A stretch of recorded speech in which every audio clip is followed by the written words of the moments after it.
இயக்குனர் பாரதிராஜா சாருடைய மறைவு பார்த்தீங்கன்னா, எல்லாருக்குமே மிகப்பெரிய துக்கத்தையும், துயரத்தையும் வந்து கொடுத்துருக்குன்னே சொல்லணும். அதாவது பார்த்தீங்கன்னா, ஒரு 1 இயர்க்குள்ளேயே அவருடைய மகன வந்து அவர் இழந்திருந்தாரு. ஸோ மகன் வந்து இறந்ததுல இருந்தே பார்த்தீங்கன்னா, இவரு ஃபுல்லாவே வந்து அப்செட் ஆயிட்டாருன்னு தான் சொல்லணும். ஸோ டோட்டலா இவருடைய எல்லா செயல்பாடுகளுமே அப்படியே வந்து முடங்கிருச்சு. அதாவது இவருடைய மகன் எப்போ இறந்தாரோ, அப்பவே இவர் வந்து பாதி இறந்துட்டாரு அப்படி தான் சொல்லுங்க. அதாவது உடலோட அந்த உயிர் மட்டும் கொஞ்சமா ஒட்டிட்டு இருந்திருக்கு. அவ்வளோதான். மத்தபடி அவருடைய முழு சிந்தனையுமே அவருடைய மகன் மேல தான் இருந்திருக்குன்னு சொல்லணும். அந்த அளவுக்கு வந்து அவங்க ஒரு மகன் மேல ரொம்ப பாசமா இருந்தாரு. அவர் வந்து இழந்தது இவரால தாங்கிக்கவே முடியல. அப்போலேருந்தே அப்படியே உடைஞ்சு போயிட்டாரு மனுஷன். அதுலேருந்து உடல்நிலை சரியில்லாம படுத்தவர் தான். அப்பப்போ வந்து உடம்பு சரியாகறது, ஹாஸ்பிட்டல் போறது, ட்ரீட்மெண்ட் பார்க்கறது, கொண்டு வரது இந்த மாரி இப்படியே பார்த்துட்டே இருந்திருக்காங்க. ஆனா இப்போ பார்த்தீங்கன்னா, காலமும் சரி, அவருடைய உடலும் சரி, எல்லாத்தையும் வந்து ஏத்துக்க மறுத்துருச்சு. இன்னைக்கு பாரதிராஜா சார் நம்மளோட இல்ல. அவர் வந்து நம்மகிட்ட வந்து இல்ல. உயிர் போயிருந்தாலும், உடல் அழிந்திருந்தாலுமே கூட, அவர் என்னைக்கும் எல்லாரோடையும் நிலைத்து இருக்கக்கூடியவர். இந்த திரையுலகம் இருக்கிற வரைக்கும் அவர் பேர் வந்து சொல்லிக்கிட்டே தான் இருக்கும். ஏன்னா, அந்த அளவுக்கு பார்த்தீங்கன்னா, ரொம்ப ஒரு மிகப்பெரிய ஜாம்பவான் அப்படின்னே சொல்லலாம். திரையுலகத்த வந்து ஒரு நல்ல நிலைக்கு கொண்டு வந்தவரே பாரதிராஜா சார் தான். காலத்தோடைய கையில பார்த்தீங்கன்னா, எல்லாருமே வந்து கரைந்து போகக்கூடியவங்க தான். அந்த பட்டியல்ல இன்னைக்கு இயக்குனர் இமயமும் வந்து இணைந்திருக்கிறாருன்னு தான் சொல்லணும். ஸோ, இவருக்கு ரொம்ப நெருக்கமானவங்க அப்படின்னு பார்த்தீங்கன்னா, கங்கை அமரன் சார் தான். ஸோ, அவர் பார்த்தீங்கன்னா, அவருடைய ரொம்ப நல்ல நண்பன். ஸோ, இவங்களுடைய நட்புலாம் பார்த்தீங்கன்னா, 50, 60 வருஷமாவே இருந்துட்டு இருக்கக்கூடிய நட்பு தான். கிட்டத்தட்ட பார்த்தீங்கன்னா, இன்னைக்கு பாரதிராஜா சாருக்கு 84 வயது ஆகுது. இவர் 84 வயது ஆனாலுமே கூட இவங்களுடைய நட்பு பார்த்தீங்கன்னா, ரொம்ப ஆழமானதா இருந்திருக்கு. அதே மாரி ராதிகா சரத்குமாரும் பார்த்தீங்கன்னா, நல்ல ஒரு அப்பா, பொண்ணு அப்படின்ற மாரி நல்ல ஒரு பாண்டிங்கில இருந்தவரு. அவங்களுக்கும் பார்த்தீங்கன்னா, கடைசி வரைக்குமே இவர் மேல வந்து பாசம் அதிகம். லாஸ்ட்டா வந்து தாய் கிழவி படம் கூட ராதிகா மேம் நடிச்சிருந்தாங்க. ஸோ, அத பத்தின விஷயங்கள கூட போயி சார்கிட்ட வந்து ஷேர் பண்ணியிருக்காங்க. அப்போ வந்து பாரதிராஜா சார் சொல்லியிருக்காரு, "நான் படம் பார்த்தேன். படம் ரொம்ப நல்லா இருந்துச்சு. நீயும் சூப்பரா நடிச்சிருந்த. கண்டிப்பா உனக்கு இந்த படத்துக்கு நேஷனல் அவார்டு கிடைக்கும்." அப்படின்லாம் வந்து அவர் வந்து சொல்லியிருந்தாரு. ஸோ, அதெல்லாம் பார்த்தீங்கன்னா, ராதிகா மேம் வந்து ஷேர் பண்ணியிருந்தாங்க. அதாவது ஒரு நல்ல நட்பு அப்படின்றது எப்போதும் வந்து இருக்கணும். எந்த சூழ்நிலையிலயும் கடைசி வரைக்குமே. அதாவது அவங்க நல்ல நிலையில இருந்தாலும் சரி, இல்ல அவங்களுக்கு வந்து கஷ்டமான சூழ்நிலையா இருந்தாலும் சரி, இந்த நட்பு அப்படின்றது என்னைக்குமே வந்து மாறாமல் இருக்கணும். அதத்தான் வந்து கங்கை அமரன் சார் வந்து கடைப்பிடிச்சிட்டு இருந்தாரு. ஸோ அவருடைய இறுதி நாட்கள்ல யாருமே கூட இல்ல அப்படின்ற ஒரு வருத்தத்த அவரால தாங்கிக்கவே முடியல. ஸோ அந்த ஒரு சூழ்நிலையில தான் அவருடைய மனைவி பாரதிராஜா சார பார்க்க வந்தப்போ, அவங்க அழுதப்போ உடனே இவரு வந்து கத்திட்டாரு. எமோஷ்னலா நெறைய விஷயங்கள வந்து பேசிட்டாரு. ஸோ கடைசி நேரத்தில யாருமே இல்லாம எல்லாம் விட்டுட்டு போயிட்டீங்க.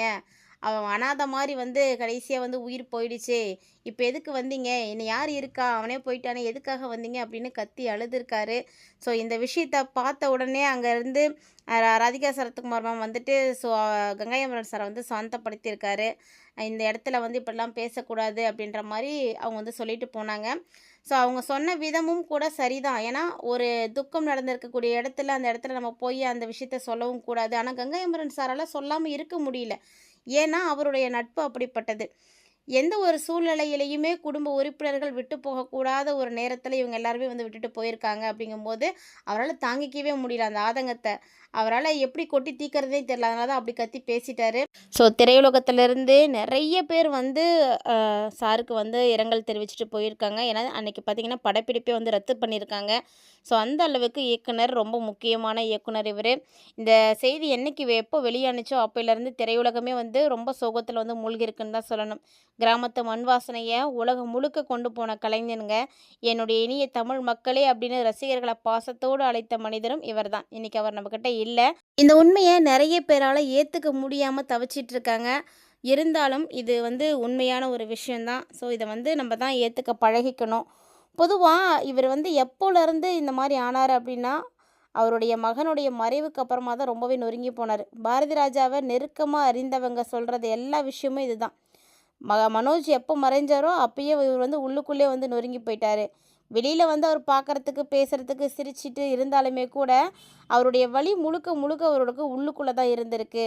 அவர தினமும் அந்த நெனப்பு, அவர மகன பத்தி நெனச்சு நெனச்சு சாப்பிடாம, தூங்காம, அப்படியே அவர நெனச்சு நெனச்சே வந்து கொஞ்சம் கொஞ்சமா அவருடைய உடல அவரே வந்து கரைச்சுக்கிட்டே போயிட்டாரு. மகனுடைய இழப்பை தாங்கிக்க முடியாமல் மனசளவிலும் சரி உடம்பளவிலும் சரி பலவீனம் அடைஞ்சு போனார் பாரதி ராஜா. இன்றைக்கி அவரை வந்து நம்ம இழந்திருக்கோம் அப்படின்னா கண்டிப்பாக அதுக்கு முக்கியமான காரணமே அவருடைய மகன் மனோஜ் மட்டும்தான். இறுதியில் காலத்தினுடைய அழைப்பை அவர் இப்போ வந்து ஏற்றுக்கிட்டாரு, நம்மளை விட்டு போயிட்டாரு.